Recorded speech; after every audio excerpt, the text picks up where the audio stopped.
E eu creio, meus amados, que uma das grandes bênçãos de ser crente em Cristo é que nós ganhamos uma família, né? Nós somos uma família. Mas assim como várias coisas podem tentar matar o nosso corpo físico, também sabemos que algumas coisas podem matar quando nós pensamos na igreja como um grande corpo, como uma grande família. E sobre isso, hoje à noite, nós vamos pensar sobre esse momento de tomar ceia, participar da ceia do Senhor, como um tempo de renovação. Assim como a gente busca renovar o nosso corpo físico, também nós precisamos renovar, né, o nosso corpo espiritual, né, como igreja, como comunidade do Senhor Jesus, que o inimigo ele também se levanta para tentar matar o nosso corpo e também matar o grande corpo de Cristo, que é a igreja do Senhor.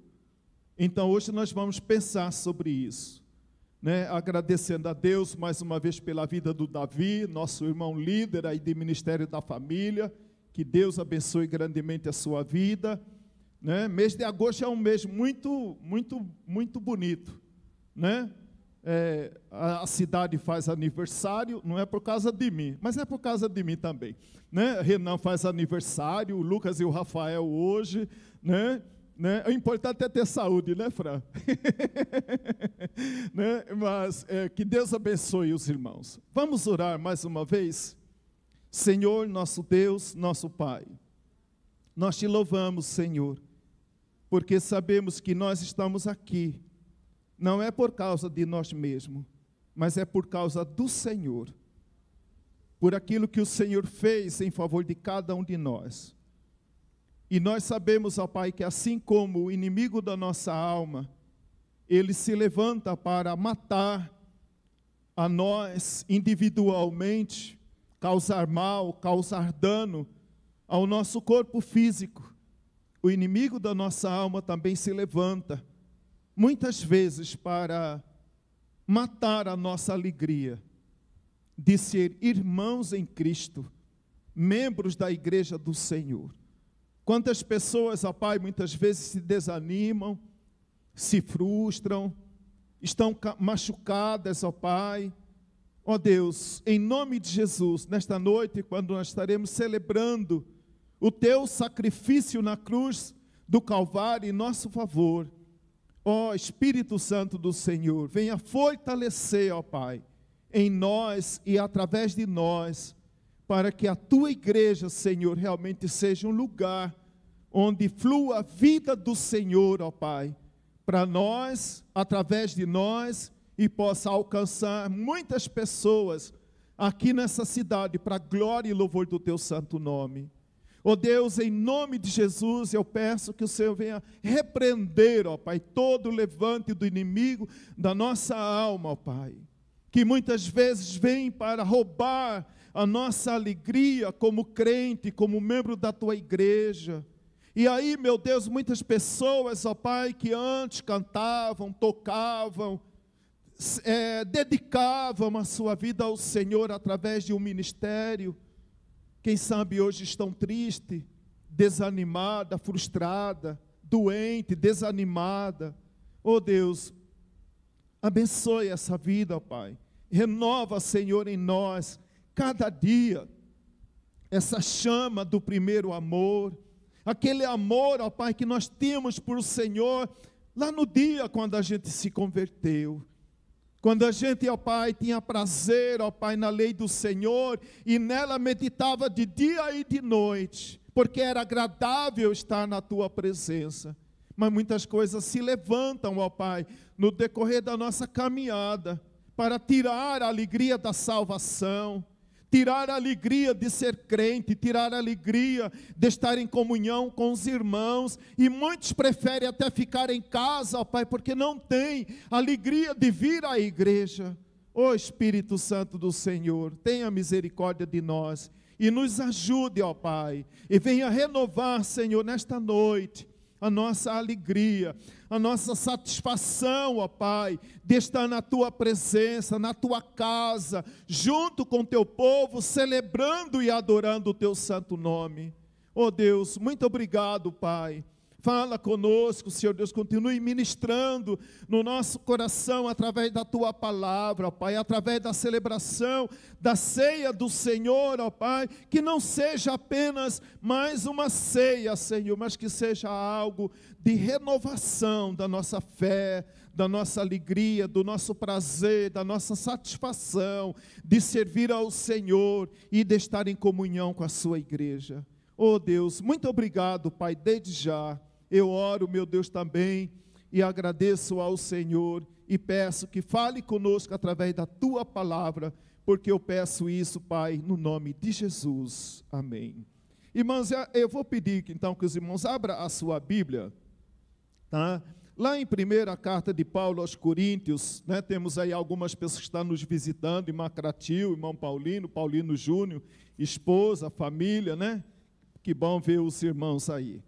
Tá? Primeira carta de Paulo aos Coríntios, capítulo 12, eu vou ler o verso 12 ao verso de número 31. Primeira carta de Paulo aos Coríntios, capítulo 12, verso 12 ao verso de número 31.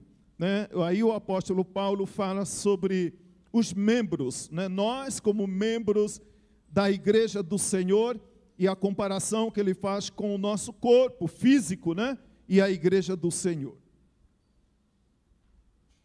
Ele diz assim, os irmãos podem acompanhar a leitura, a gente fica acostumado com o retorno aqui, né? O nosso aqui. Sejam bem-vindos em nome de Jesus. Eu não tinha visto você. Né? Diz assim a palavra, né? É que a gente olhava para cá, irmão, aí é até habitual olhar para cá, né? Diz assim a palavra, porque assim como o corpo é um, e tem muitos membros, e todos os membros, sendo muitos, constituem um só corpo, assim também com respeito a Cristo. Pois, em um só Espírito, todos nós fomos batizados em um corpo, quer judeus, quer gregos, quer escravos, quer livres, e a todos nós foi dado beber de um só Espírito, porque também o corpo não é um só membro, mas muitos. Se disser o pé, por que não sou mão, não sou do corpo, nem por isso deixa de ser do corpo. Se o ouvido disser, por que não sou olho, não sou do corpo, nem por isso deixa de o ser. Se todo o corpo fosse olho, onde estaria o ouvido? Se todo fosse ouvido, onde estaria o olfato? Mas Deus dispôs os membros, colocando cada um deles no corpo, como lhe aprouve. Se todos, porém, fossem um só membro, onde estaria o corpo? O certo é que há muitos membros, mas um só corpo. Não podem os olhos dizer à mão, não precisamos de ti, nem ainda a cabeça aos pés, não preciso de vós. Pelo contrário, os membros do corpo que parecem ser mais fracos são necessários, e os que nos parecem menos dignos no corpo, a estes damos muito maior honra. Também os que em nós não são decorosos, revestimos de especial honra. Mas os nossos membros nobres não têm necessidade disso. Contudo, Deus coordenou o corpo, concedendo muito mais honra àquilo que menos tinha, para que não haja divisão no corpo. Pelo contrário, cooperem os membros com igual cuidado em favor um dos outros. De maneira que, se o membro sofre, todos sofrem com ele. E, se um deles é honrado, com ele todos se regozijam. Ora, vós sois corpo de Cristo, individualmente membros desse corpo. A uns estabeleceu Deus na igreja, primeiramente apóstolos, em segundo lugar profetas, em terceiro lugar mestres, depois operadores de milagres, depois dons de curar, socorros, governos, variedade de línguas. Porventura são todos apóstolos?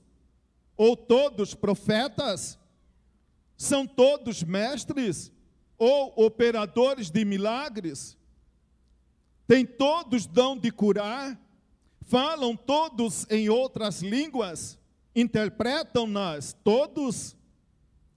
Entretanto, procurai com zelo os melhores dons, e eu passo a mostrar-vos ainda um caminho sobre modo excelente. É interessante, irmãos, que depois que Paulo faz toda essa analogia, ele termina e passo agora a vos mostrar um caminho ainda mais excelente. E aí ele entra na questão do amor. Ele entra na questão do amor. Então ele fala que ter dons faz parte, é necessário, é importante, mas ele fala, passo a vos mostrar uma coisa ainda que é mais excelente, que é melhor ainda, quando é exercido em amor.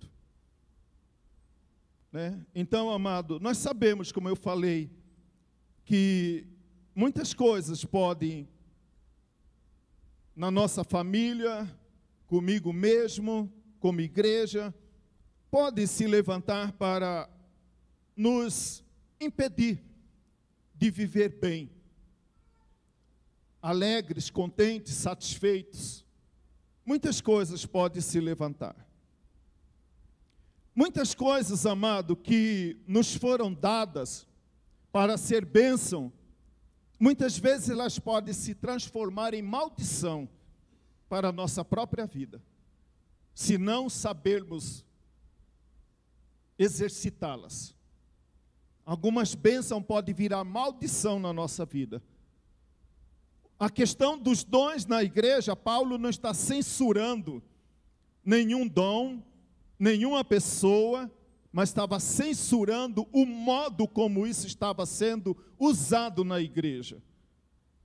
Que ao invés de causar edificação, estava causando problema. Estava causando morte na vida daquela igreja.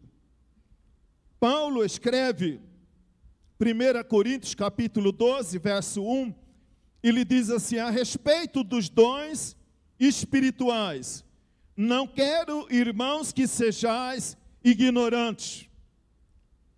Tem uma figura na Bíblia, que muitas vezes ela também tem sido motivo de muita divergência no meio da igreja.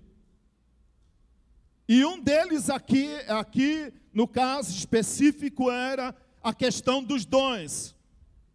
Qual a maneira ideal de conviver com essa questão dos dons? Paulo escreve dizendo que, pelas palavras que ele coloca no verso 1, que talvez havia alguns irmãos que preferiram ignorar essa questão dos dons na igreja. Porque eles viram, alguns talvez começaram a ver que o problema na igreja era a questão dos dons. Então, se eliminar a questão dos dons, resolve o problema. Talvez havia alguns, porque Paulo sentiu essa necessidade de dizer, irmãos, a respeito dos dons, não quero, irmãos, que sejais ignorantes.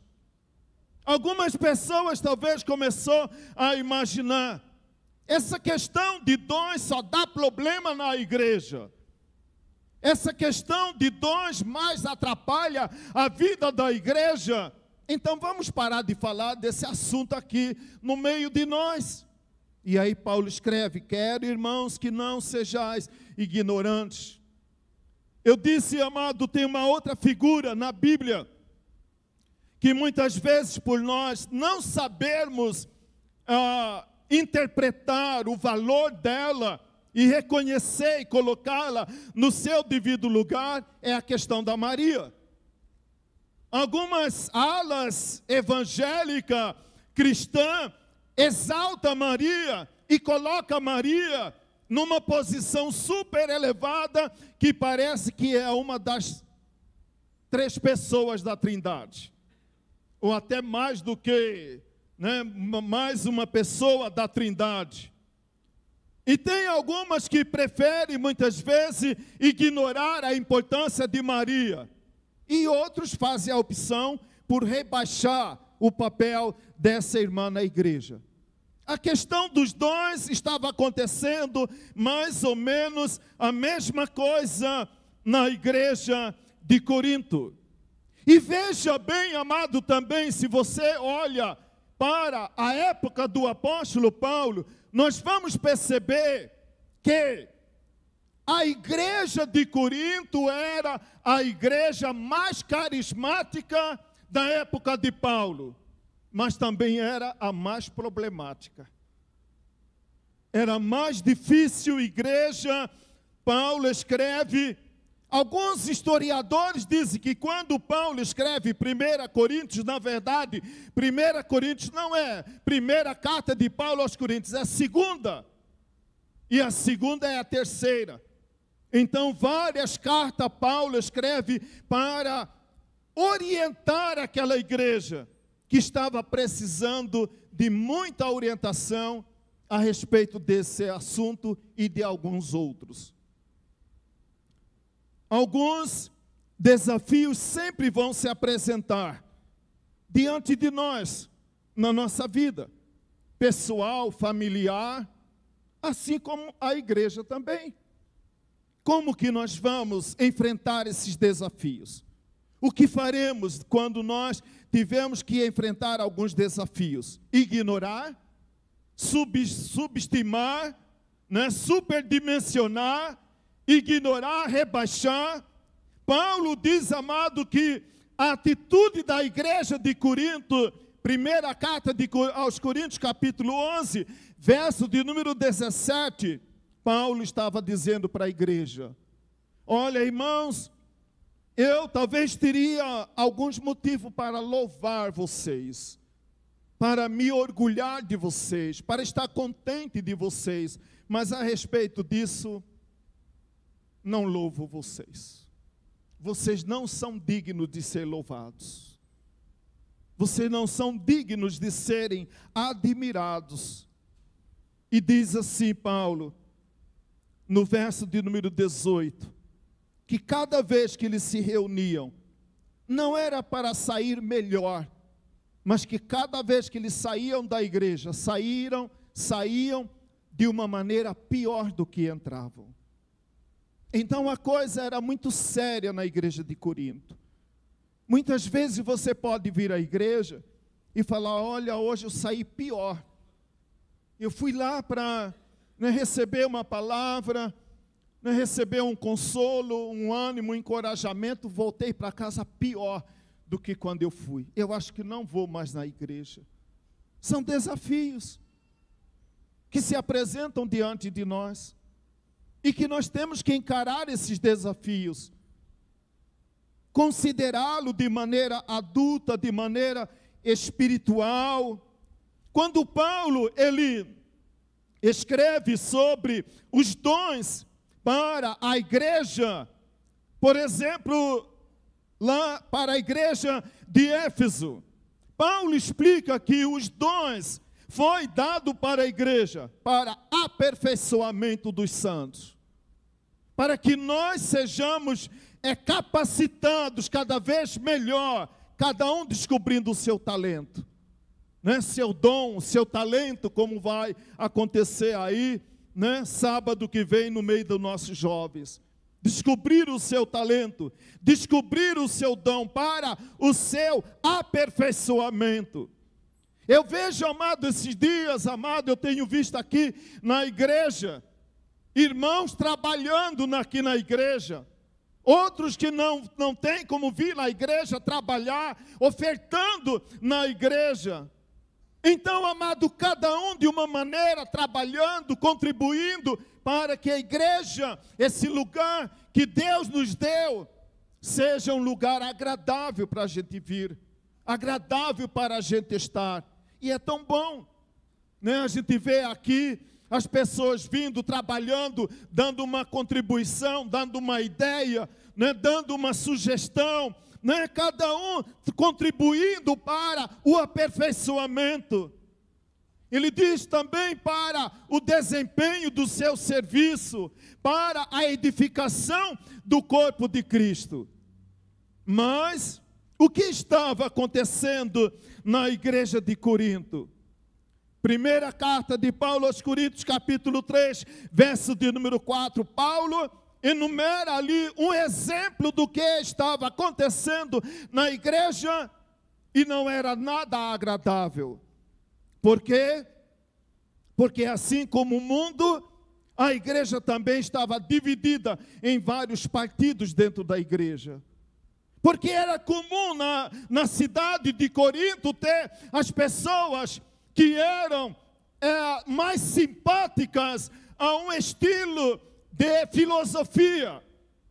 Havia várias escolas de filosofia, várias tendências filosóficas na cidade de Corinto.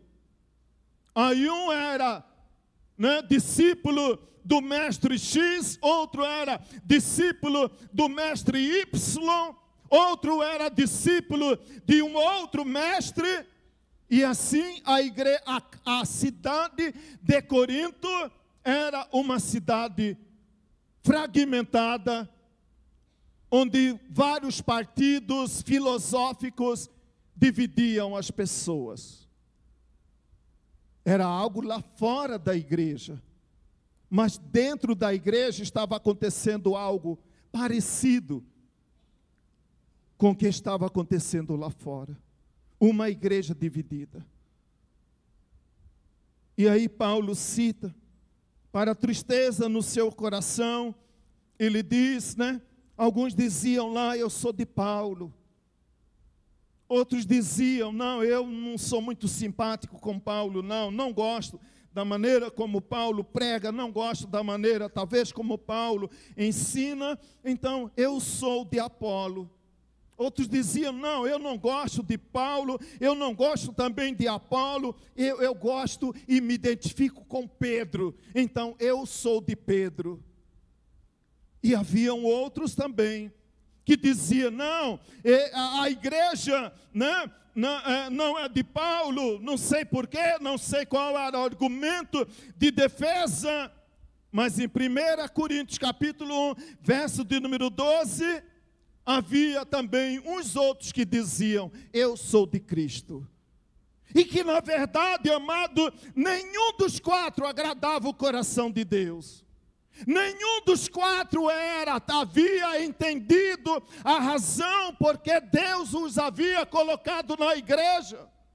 Ao invés de se unirem como corpo de Cristo, como corpo, como uma família, era uma igreja dividida. Como é ruim a gente ver uma família dividida. Uma família dividida vai acabar, amado. Não tem tempo do que dura muito para se acabar, não.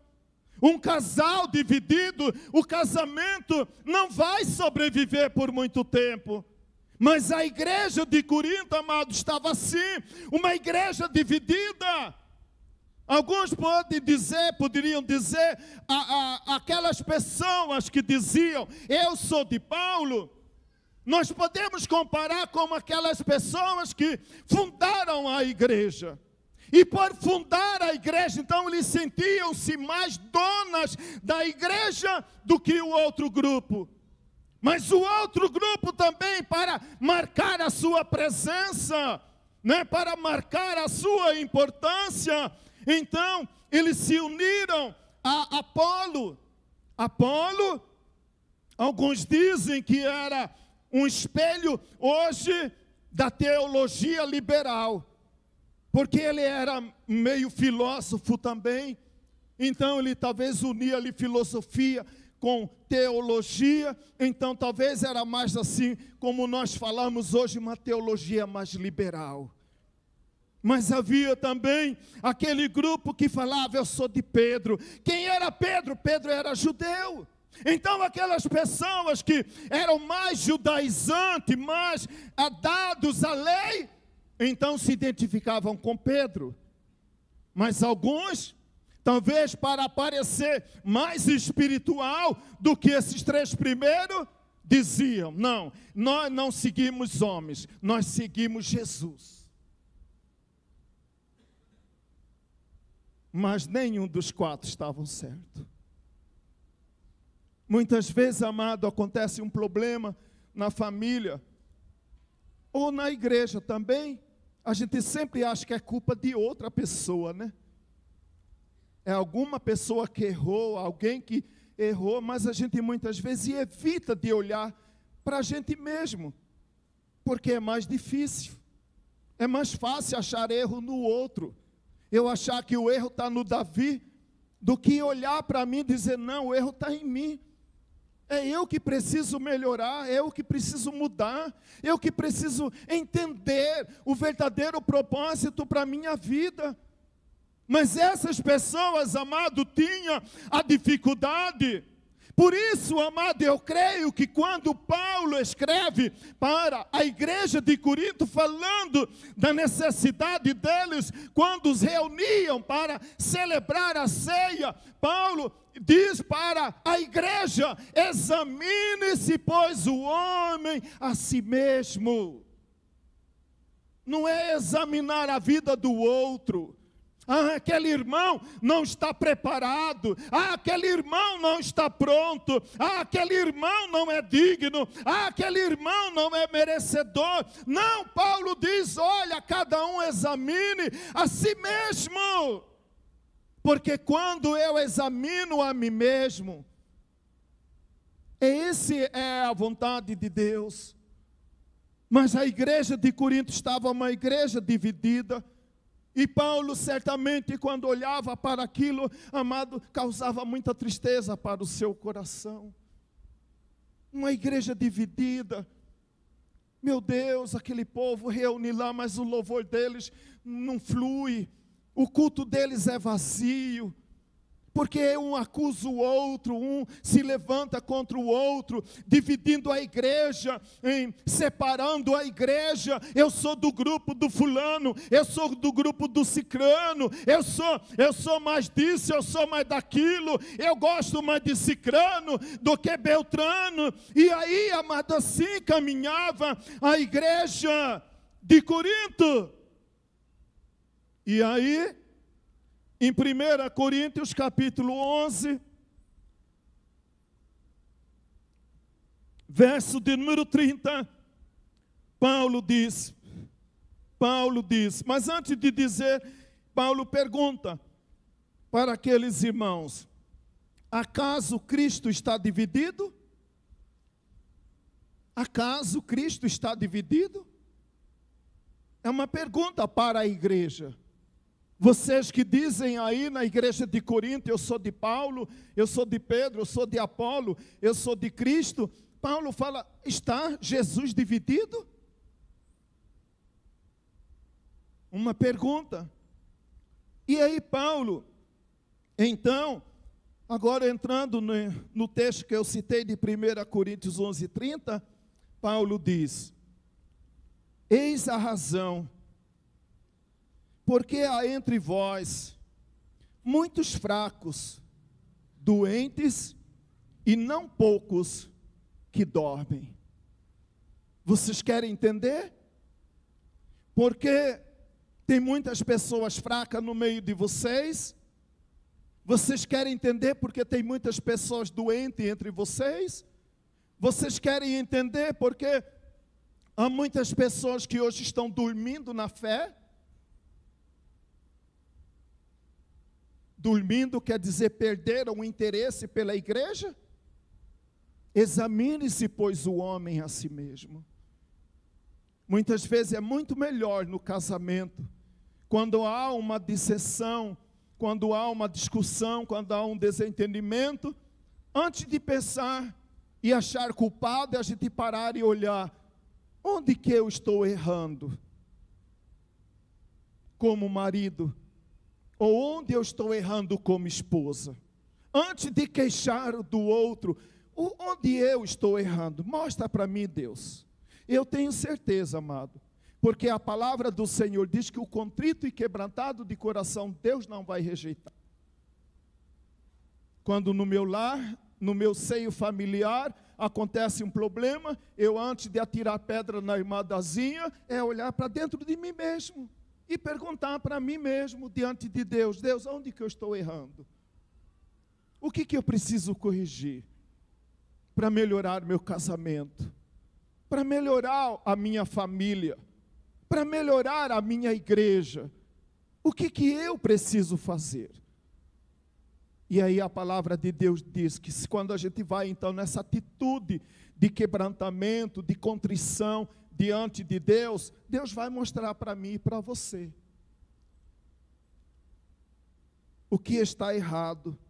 Paulo diz que por causa dessa atitude lá na igreja, então a igreja de Corinto estava morrendo, a igreja de Corinto estava sofrendo, a igreja de Corinto estava se acabando, muitos irmãos estavam perdendo o ânimo pela igreja, por causa dessa dissensão, dessa divisão, daqueles irmãos separados, irmão que não entendia com o irmão que não gostava de irmão, outro irmão que não se dou com fulano de tal. E ele falou: aí está a causa, porque está acontecendo tanto problema, mas vocês não param para examinar a si mesmo, antes de jogar pedra no outro, joga pedra no você mesmo. A gente não gosta, né? Sou doido não, pastor, né? Jogar pedra e me machucar. Mas por que você quer machucar o outro? Só dói em você? A pedra que dói no outro também, né? Dói em mim, dói em você, dói em todos nós. Mas eles não tinham mais essa sensibilidade. Quando eu olho, principalmente, amados irmãos, para o verso número 12 e o verso de número 13, que eu quero tirar aqui 3 lições, quando eu olho principalmente para esses 2 versos da palavra de Deus. Veja novamente o que Paulo está dizendo. Porque, assim como o corpo é um e tem muitos membros, e todos os membros, sendo muitos, constituem um só corpo, assim também com respeito a Cristo. Esses 2 versos, e o verso de número 13, quando Paulo diz assim: pois em um só Espírito, todos nós fomos batizados em um corpo, quer judeus, quer gregos, quer escravo e quer livre. O primeiro ponto, a primeira questão aqui, amado, que eu vejo que mantém a igreja, corpo de Cristo, um corpo vivo, é o lugar onde o sangue flui livremente por todo o corpo. O sangue que eu e você carregamos dentro do nosso corpo, para a harmonia e a saúde de todo o corpo, adianta apenas alguma parte do corpo receber o sangue? Se alguma parte do seu corpo parar de receber o sangue, o que vai acontecer? Muitas vezes vai precisar amputar aquela parte do corpo. Aquela parte, muitas vezes, você vai perder uma perna. Se o sangue parar de circular naquela perna, aquela perna morre. Se o sangue de Cristo não fluir livremente no meio de nós, como o corpo de Cristo, muitas pessoas podem morrer. E se você não deixar que o sangue de Cristo flua livremente na sua vida, aceitando a Jesus como Senhor e Salvador da sua vida, você é apenas um corpo que tem aparência de vida, mas está morto. Porque o sangue de Jesus ainda não foi. Ele foi derramado em seu favor. Mas você não deixou ainda o sangue de Cristo lavar você do seu pecado. Paulo, ele diz, o sangue é vida, podemos assim dizer. O sangue é alimento, sem sangue o corpo morre.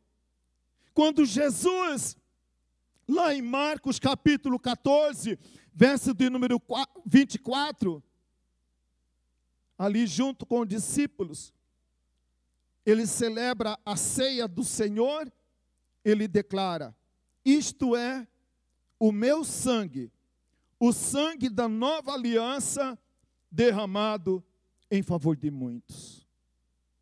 Para pertencer verdadeiramente à igreja de Cristo, você precisa reconhecer o sangue de Jesus derramado na cruz do Calvário por você. Você já reconheceu a Jesus como Senhor e Salvador da sua vida? Já deixou o sangue de Cristo lavar você dos seus pecados?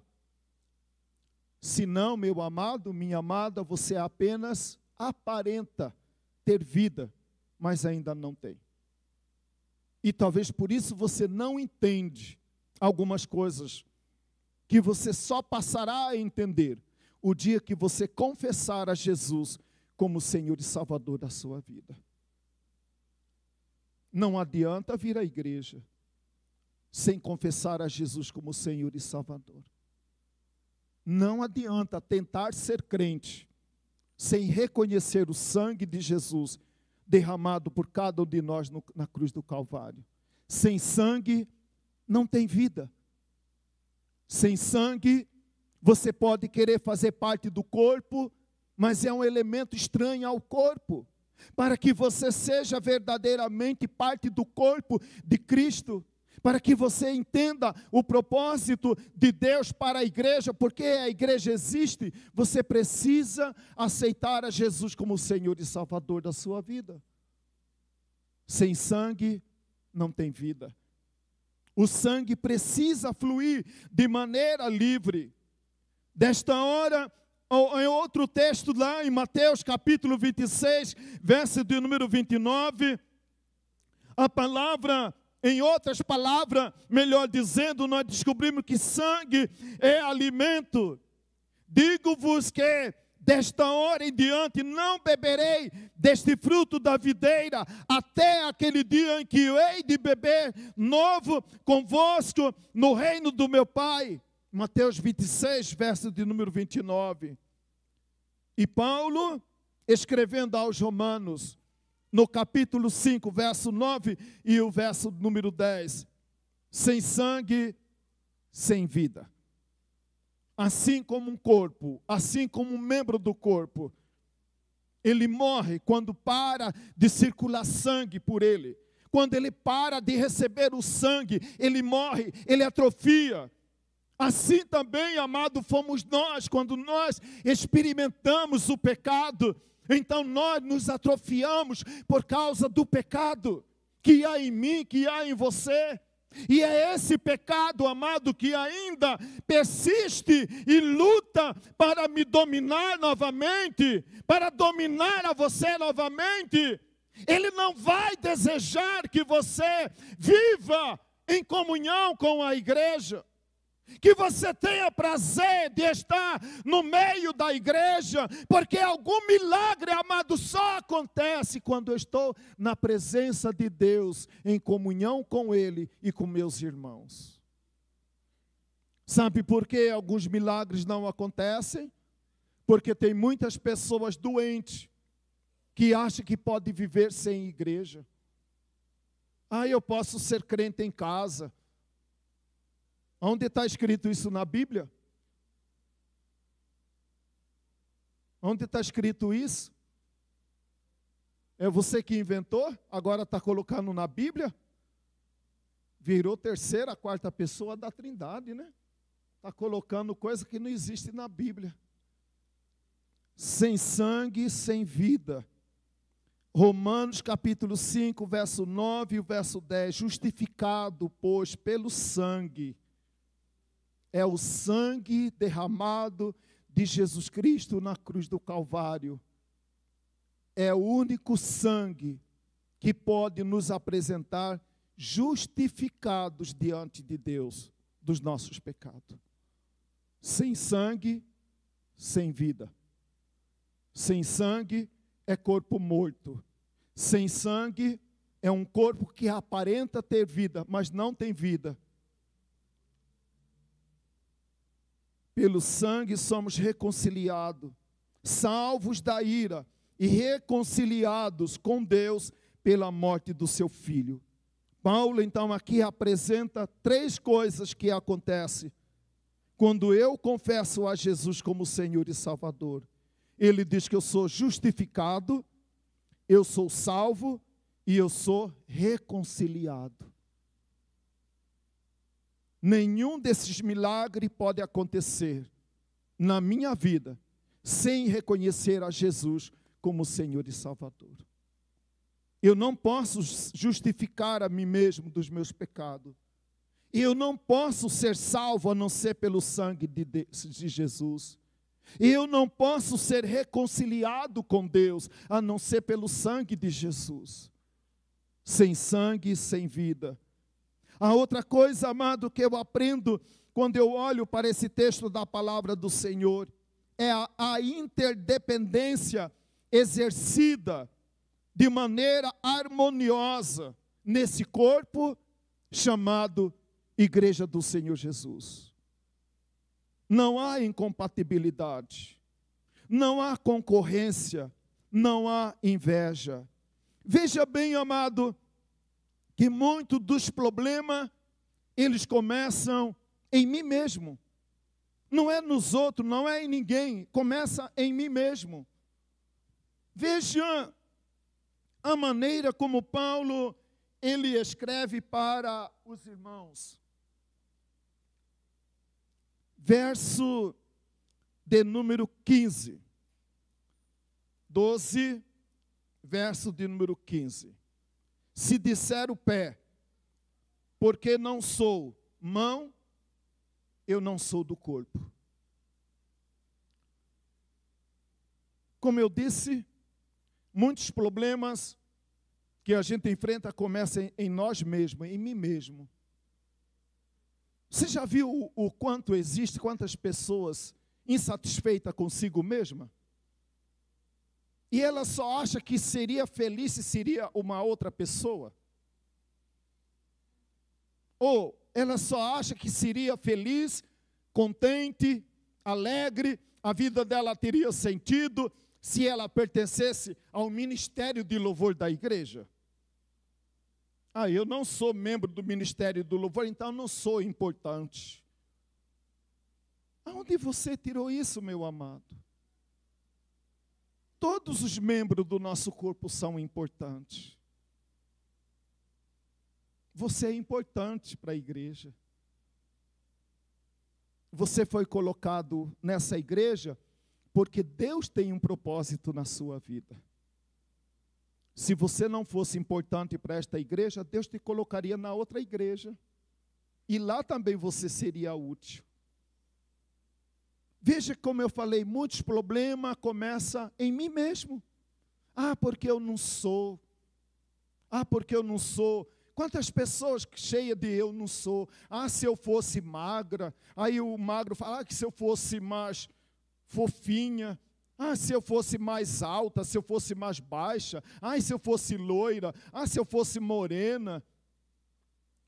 Ela não é contente nem consigo mesma. Não sabe conviver nem com seus próprios conflitos. Pertencendo à igreja do Senhor, como saberá também conviver com o conflito de outras pessoas iguais a você? Você tem conflito na sua vida? Seja bem-vindo em nome de Jesus, eu também tenho. Você tem luta na sua vida? Eu também tenho. Tem coisa que eu não sou contente comigo mesmo? Eu também tenho. Tem alguma coisa que a gente luta para melhorar e parece que quanto mais a gente luta, parece que fica pior? Ah, então seja bem-vindo ao planeta Terra. Você é um ser humano. Você não é um ET. Muitas pessoas, amada, ela está dizendo dessa maneira. Ah, eu não sou, porque eu não sou, e isso, porque eu não ocupo, porque eu não faço, porque, não, a pessoa que faz é fulano, porque fulano é importante, né? Porque a oferta do fulano é maior do que a minha. Então, amado, como é que você vai conviver e viver bem em família, viver bem na igreja? Os conflitos não é em que os outros colocou, é conflito que você tem, você não sabe resolver, não consegue resolver. Igreja, amado, igreja é um hospital.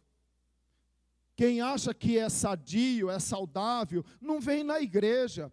Sabe por que a gente vem na igreja? Porque eu reconheço que todos nós aqui, amado, é um monte de doente que vem aqui para ser tratado. Quando você vai lá no hospital, lá na Santa Casa, só tem gente saudável?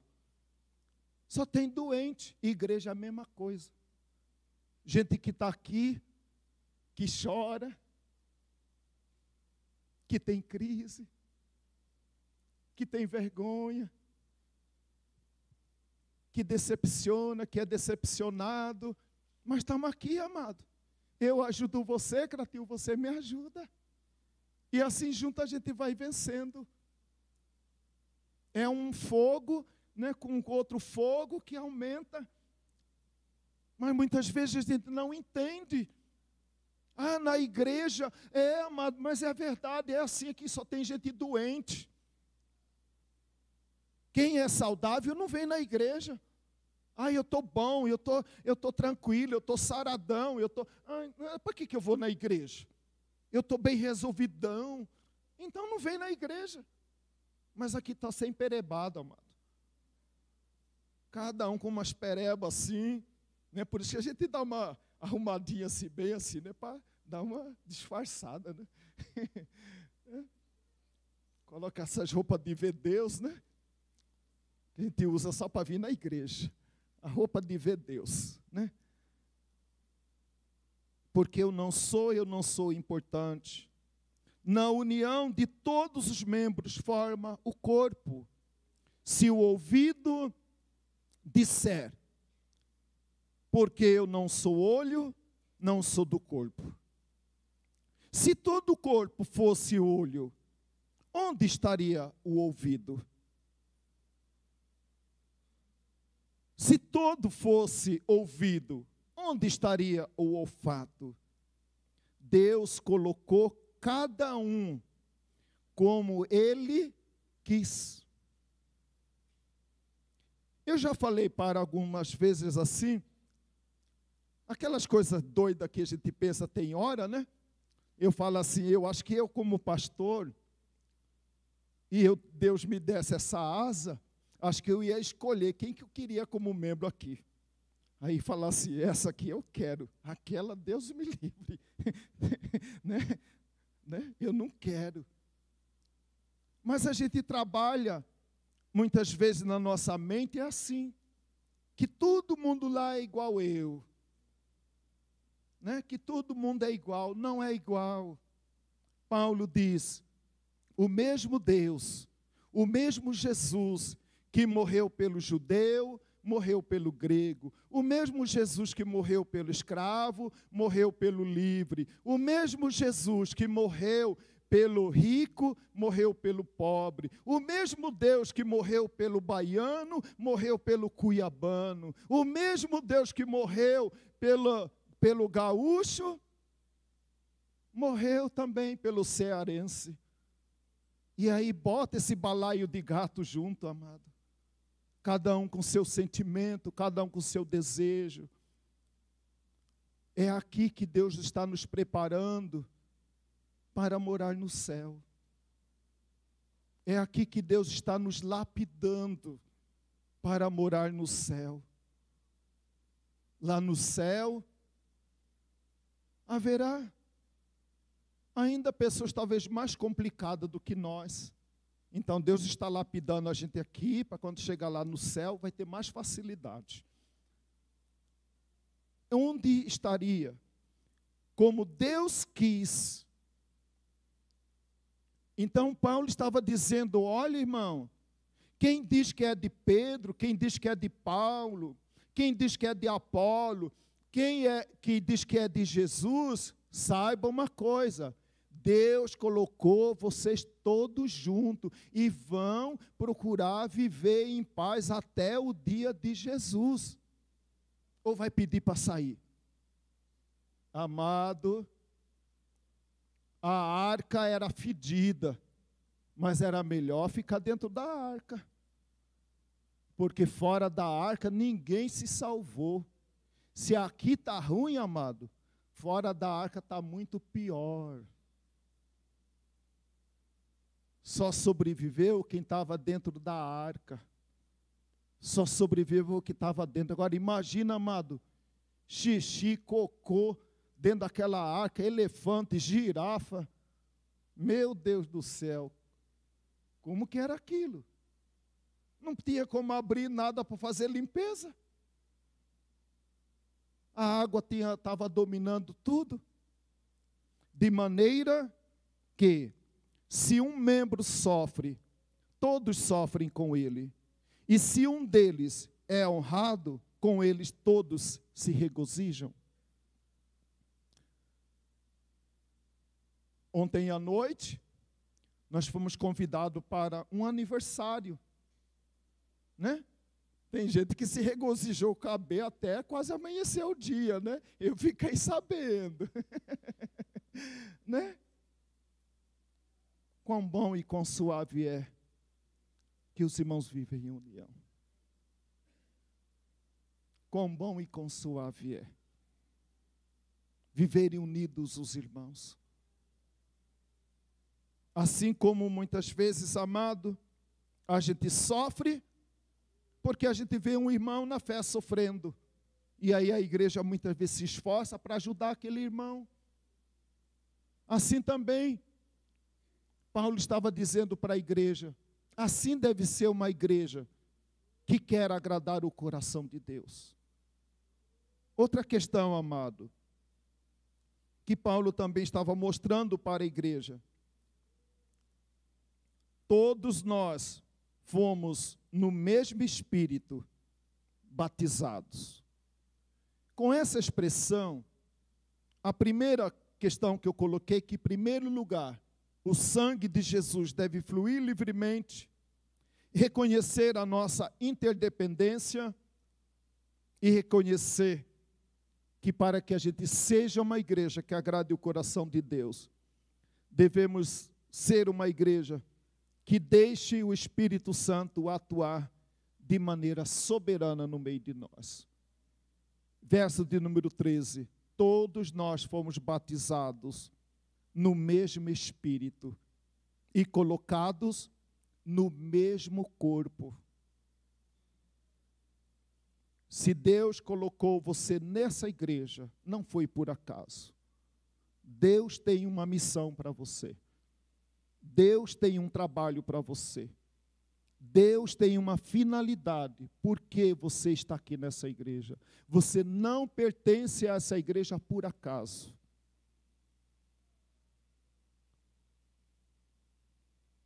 Esse corpo é perfeito? Caminhamos para a perfeição. Lutamos para alcançar a perfeição. Mas enquanto ainda estivermos nesse mundo dominado pelo pecado, nós teremos que lutar contra ele. A luta contra o pecado só cessará o dia que nós estivermos todos na presença de Deus. Mas enquanto isso não acontecer, todo dia, até o dia de Jesus, haverá luta em nós, através de nós que temos que empreender para alcançar essa perfeição.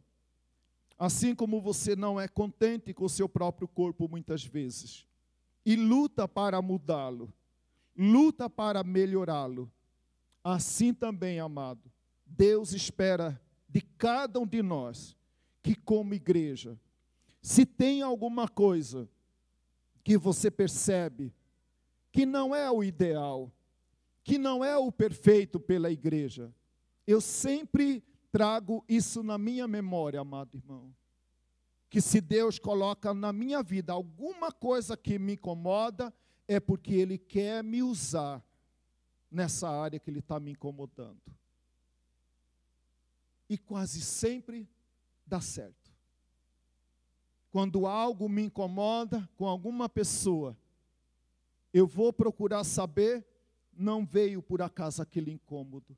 Então, amado, se tem aqui na igreja alguma coisa que te incomoda, talvez é Deus querendo usar você para mudar essa igreja, para melhorar a igreja, não para criticar a igreja. A gente sabe que existe defeito. A gente sabe que não há perfeição entre nós.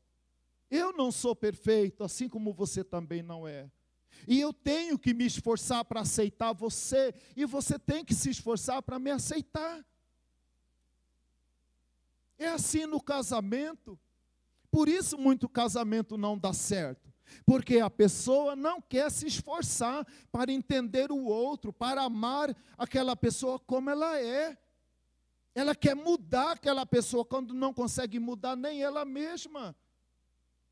Quando ela é descontente com ela mesma. Se você tem as suas próprias lutas, aquela pessoa que está sentada aí do seu lado também tem.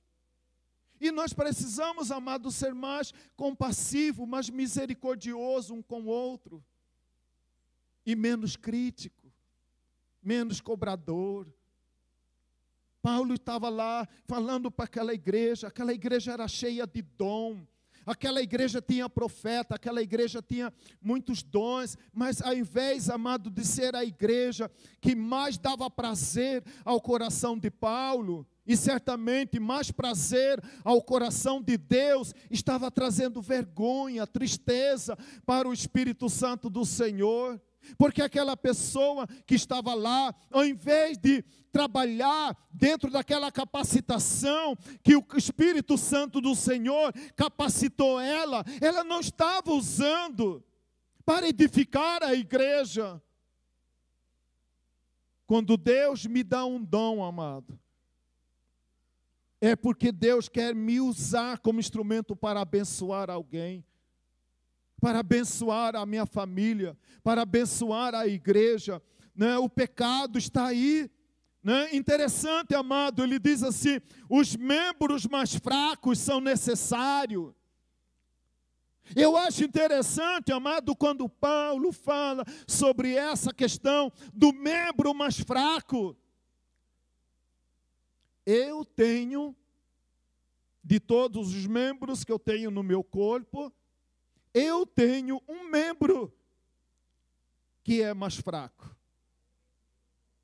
que é o meu coração.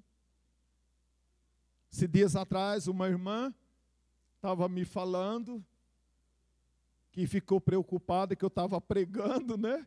E de repente assim, muito enfático, né? E preocupado. Então eu tenho um membro no meu corpo que é mais fraco. E é justamente para esse membro mais fraco que eu tenho no corpo que eu dou mais atenção a ele. Porque senão ele pode morrer.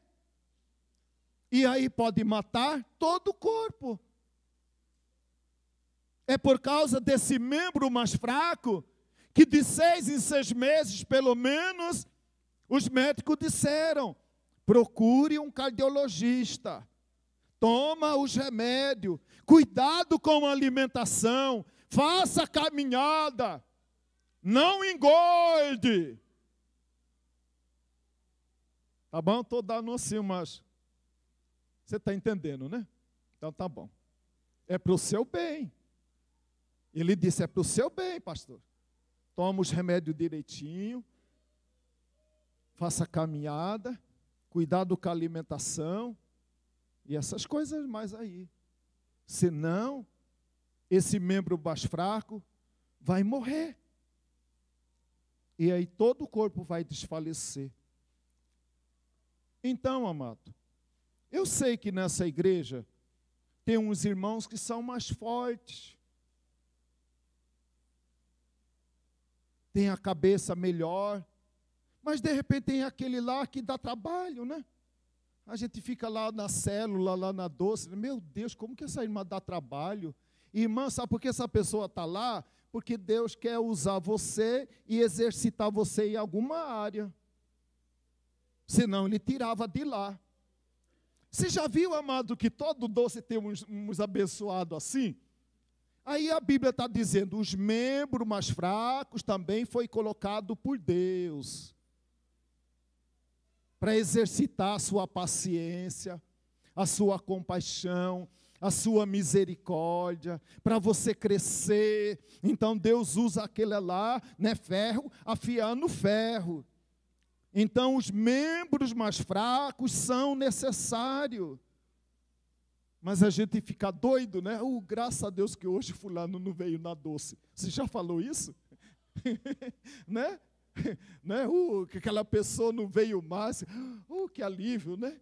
Hoje a doce até foi diferente. Os membros mais fracos foi colocado por Deus também.